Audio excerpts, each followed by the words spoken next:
वहां दिखाइए मणिकर्णिका घाट को नहीं तोड़ा गया है, और फिर जो कार्रवाई आप मेरे ऊपर करना चाहें कीजिए। एप्स्टीन फाइल की चर्चा हो रही है पूरी दुनिया में, फाइल का जिक्र हुआ, एक विकृत यौन मानसिकता के सजाए याफ्ता अपराधी का।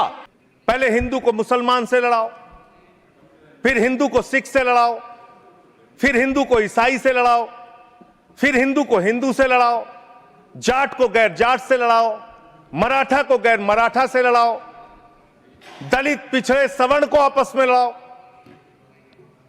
अभी आप एक बिल लेके आए, उस बिल के बारे में सुप्रीम कोर्ट ने कह के रोक लगा दिया कि यह बिल तो अस्पष्ट है, इसमें कोई स्पष्टता नहीं है इस बिल में।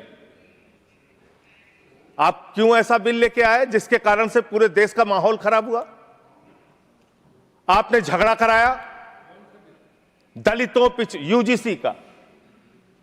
यूजीसी का बिल, और आप इक्विटी बिल जो लेके आए, आपने कहा इक्विटी कमेटी जो बनेगी उसको लेके आपने जो इक्विटी कमेटी बनाई उसमें तमाम बातें आपने ऐसी लिखी, पूरे देश में आपने झगड़े का माहौल क्रिएट किया। आप कभी भी और कहीं भी दलितों और पिछड़ों और आदिवासियों के हितैषी रहे ही नहीं है। आपका संगठन, आपकी विचारधारा, आपकी मातृ संस्था आरएसएस, वहां तो 100 साल तक आज तक एक भी दलित, पिछड़ा और आदिवासी आरएसएस का प्रमुख नहीं बना। यह सच्चाई है आपकी। आप हल्ला मचा रहे थे कि देखो हमने दलितों, पिछड़ों, आदिवासियों के लिए कितना शानदार बिल हम लेके आए, कितना शानदार हमने काम कर दिया। सुप्रीम कोर्ट ने उस पर रोक लगा दिया। सुप्रीम कोर्ट ने कहा कि यह बिल अस्पष्ट है। आपने इस देश के अंदर विश्वविद्यालयों में आरक्षण को खत्म किया है, यह सच्चाई है मान्यवर। दलित, पिछड़े, आदिवासियों के लिए जो प्रोफेसर्स, असिस्टेंट प्रोफेसर्स की नियुक्ति होनी चाहिए, 80% से ज्यादा पोस्ट खाली पड़ी हुई है विश्वविद्यालयों में। और जो चीज आपके हाथ में है, आप दलितों, पिछड़ों, आदिवासियों के हितैषी कैसे हैं? 45 सेंट्रल यूनिवर्सिटीज है जिसमें से 38 केंद्रीय विश्वविद्यालयों में सिर्फ और सिर्फ सवर्ण जाति के लोग वीसी हैं, और 7 में दलित, पिछड़े और आदिवासी हैं। तो आप बताइए जी, आप बताइए, आप मुझे बताइए, आपको 45 में से 38 सिर्फ एक जाति के, सवर्ण जाति के लोग मिल रहे हैं, और बाकी 7 आपने पिछड़ा, दलित, आदिवासी बनाया, और आप कहते हैं आप दलितों, पिछड़ों, आदिवासियों के हितैषी हैं। वीसी की बात कर रहा हूं, वीसी की नियुक्ति आप करते हैं, वीसी की नियुक्ति आप करते हैं।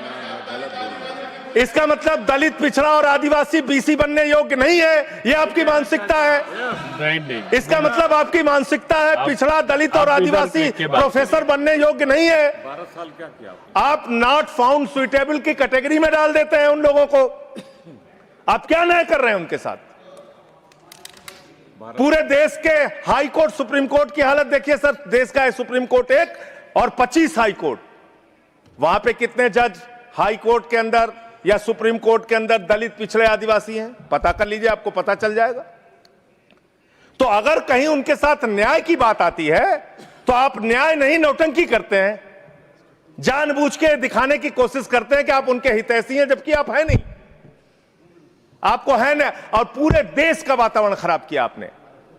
मैं इस सदन के अंदर आपके माध्यम से सरकार को प्रस्ताव देना चाहता हूं, अगर आपकी नीयत साफ है तो हर विश्वविद्यालय में 2 तरह की कमेटी बनाइए। एक जो सिर्फ और सिर्फ कास्ट डिस्क्रिमिनेशन को देखे, यानी कि जाति के आधार पर भेदभाव को देखे, और दूसरी कमेटी आप वहां पर बनाइए जिसमें कि हर प्रकार के भेदभाव को आप कवर कीजिए। कोई झगड़ा ही नहीं होता। भाषा के आधार पर भेद, लिंग के आधार पर भेद, किसी भी प्रकार का भेद, उसको देखने के लिए एक कमेटी बनाते, और जाति के आधार पर हो रहे भेद को देखने के लिए एक कमेटी बनाते। कोई झगड़ा ही नहीं होना था। आपने जानबूझ के झगड़ा कराया। दूसरी बात मान्यवर, अभी मैं पिछले दिनों एक पदयात्रा कर रहा था मिर्जापुर से लेकर काशी तक, और उस दौरान काशी के अंदर मंदिरों को तोड़ने का मामला सामने आया। मणिकर्णिका घाट को तोड़ा गया मान्यवर, मणि को तोड़ दिया गया, माता अहिल्याबाई होलकर जी की प्रतिमा को तोड़ दिया गया। और वो वीडियो मैंने ट्वीट कर दिया तो मेरे ऊपर उल्टा मुकदमा लिख लिया गया। कितना मुकदमा लिखेंगे आप लिखिए मुकदमा मेरे ऊपर। मान लीजिए मैं झूठ बोल रहा हूं, आपकी पार्टी के नेता सुमित्रा महाजन जी, उन्होंने कहा कि माता अहिल्याबाई होलकर जी की प्रतिमा तोड़ी गई, मणिकर्णिका घाट को तोड़ा गया। आपकी पार्टी के नेता और केंद्र राज्य सरकार के मंत्री रविंद्र जायसवाल, उन्होंने कहा मणिकर्णिका घाट को तोड़ा गया, मंदिरों को तोड़ा गया, माता अहिल्याबाई होलकर जी की प्रतिमा को तोड़ा गया। आप उन पापियों के खिलाफ कार्रवाई करने के बजाय मेरे ऊपर एफआईआर कर रहे हैं। आप ऐसा शब्द मत बोलिए। कौन जिन लोगों ने तोड़ा मान्यवर, जिन लोगों ने मंदिर तोड़ा, उन गुनहगारों को मैं चाहता हूं, चलिए गुनहगार कह देता हूं, भाषा शैली में चलिए मान्यवर गुनहगार संयम के साथ साथ उन गुनहगारों को जिन्होंने उस पुरातन पवित्र मणिकर्णिका घाट को तोड़ा, माता अहिल्याबाई होलकर जी की प्रतिमा को तोड़ा, कार्रवाई उन पे करने के बजाय आपने मुझ पर एफआईआर कर ली। मैं आपके माध्यम से सरकार से मांग करता हूं, अगर आपने कोई तोड़फोड़ वहां पर नहीं की है, 3 सदस्यों का, और तीनों बीजेपी के रहे, मैं तो कह रहा हूं 3 के तीनों बीजेपी के लेके जाइए आप। 3 सदस्य भेजिए बीजेपी के संसदीय दल के, और वहां पर दिखाइए कि माता अहिल्याबाई होलकर की प्रतिमा है, वहां दिखाइए मणिकर्णिका घाट को नहीं तोड़ा गया है, और फिर जो कार्रवाई आप मेरे ऊपर करना चाहें कीजिए। आपने काशी को बर्बाद करने का एक मन बना लिया है। काशी कॉरिडोर के नाम पे आपने सैकड़ों मंदिर वहां पे तोड़ दिए, वहां पे शिवलिंग लंका थाने में पड़े हुए हैं। यह घटना अगर किसी विपक्ष के राज्य में हुई होती, आप पूरे देश में हंगामा कर देते, फसाद करा देते पूरे देश में। लेकिन आपने वहां मंदिरों को तोड़ा, पवित्र घाटों को तोड़ा। 54 देश के नागरिक आते हैं काशी में मान्यवर, वो वहां पे बिल्डिंग देखने नहीं आते। आप कैसे करेंगे विकास? विकसित भारत का आपका सपना क्या है, जिसमें लोग अशिक्षित रहें, जिसमें लोग अस्वस्थ रहें? आपके आयुष्मान भारत की स्कीम की हकीकत क्या है? एक ही नंबर पे 9999 नंबर पे 10 लाख से ज्यादा लोगों का रजिस्ट्रेशन हुआ है। 600 से ज्यादा 625 करोड़ रुपए का फ्रॉड हुआ है, आपकी सीएजी रिपोर्ट में आया आयुष्मान योजना के अंतर्गत। आपने जी राम जी योजना लागू की, उसमें आप कह रहे हैं हम 125 दिन रोजगार देंगे, और बजट में जो निर्धारण कर रहे हैं वो 125 दिन रोजगार देने के हिसाब से आप बजट का निर्धारण नहीं कर रहे हैं। इसका मतलब आपकी ये घोषणा है। पिछले साल आपने कहा कि अप्रेंटिस योजना हम पूरे देश में ला रहे हैं नौजवानों के लिए। अप्रेंटिस योजना में जो पैसा आपने सरकार की ओर से निर्धारित किया, उसमें 95% कटौती कर ली। तो आप प्रशिक्षण नहीं दे सकते, रोजगार तो बहुत दूर की बात है। यह काम आपने किया। दूसरी बात, माघ मेला हुआ, बड़ी उसकी चर्चा हुई। आप हमेशा चर्चा करते हैं, महाकुंभ के बारे में चर्चा करते हैं, माघ मेला के बारे में चर्चा करते हैं, लेकिन वहां बड़ी एक अप्रिय घटना हुई मान्यवर, बहुत ही दुखद घटना हुई। शंकराचार्य जी, परम पूज्य अवमुक्तेश्वरानंद जी जा रहे थे स्नान करने के लिए। उनको प्रशासन के द्वारा उनको रोका गया। उनके शिष्यों को, उनके बटुकों को चोटी पकड़ पकड़ के घसीट घसीट के मारा गया उनको। और इतना ही नहीं, उनकी एक मांग थी कि अगर प्रशासन या सरकार मुझसे वार्ता कर ले और अपनी गलती मान ले तो मैं स्नान करूंगा।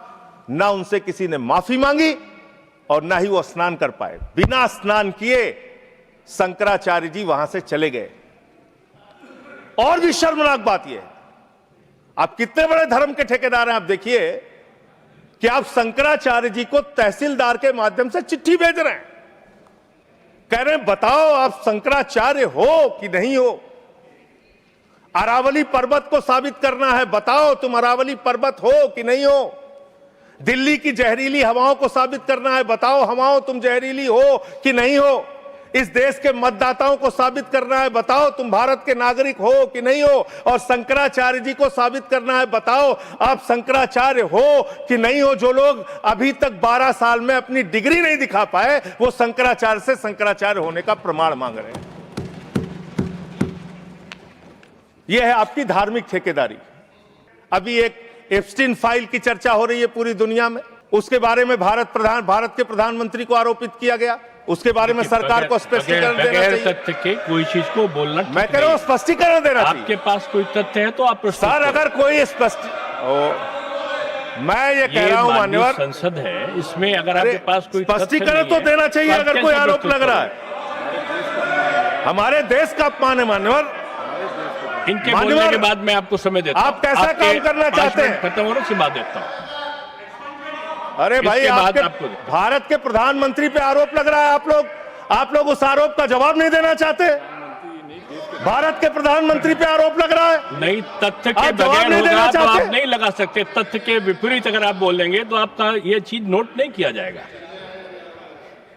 फाइल का जिक्र हुआ, एक विकृत यौन मानसिकता के सजाए याफ्ता अपराधी का जिक्र इस संसद के पावन पटल के ऊपर करना इनकी विकृत और विक्षिप्त मानसिकता का प्रतीक है।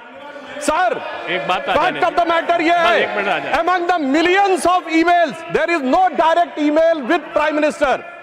Sir, no direct message, no direct phone call. मैंने पहले कहा है नहीं कि अगर कोई चीज तथ्य के परत नहीं है तो उसको यहाँ रिकॉर्ड नहीं सर, मैं अपनी बात बस 2 वाक्यों में समाप्त करना चाहता हूं। ना कोई ईमेल है, ना कोई मैसेज है, ना कोई फोन कॉल है, और उसके बाद निराधार अनलगर आरोप के ऊपर एक सजाए याफ्ता अपराधी का नाम लेकर यहां पे बोलना यह बहुत ही निंदनीय है और इनकी विकृत मानसिकता का प्रतीक है।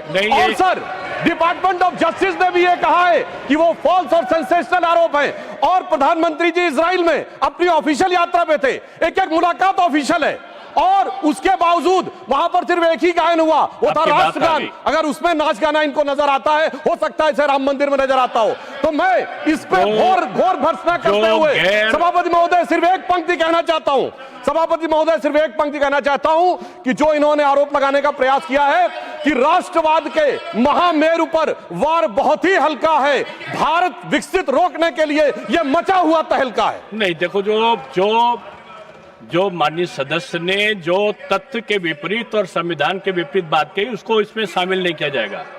ये जवाब सवाल नहीं है, आपकी बात आ गई। मैंने क्या कहा? मैंने कहा आपने कि जो भी आरोप लगाए हैं उसका जवाब दिया जाए, नहीं होगा, उसको डिनाई करें। आप भागते क्यों हैं? नहीं, आप यहाँ पे नहीं पूछ सकते।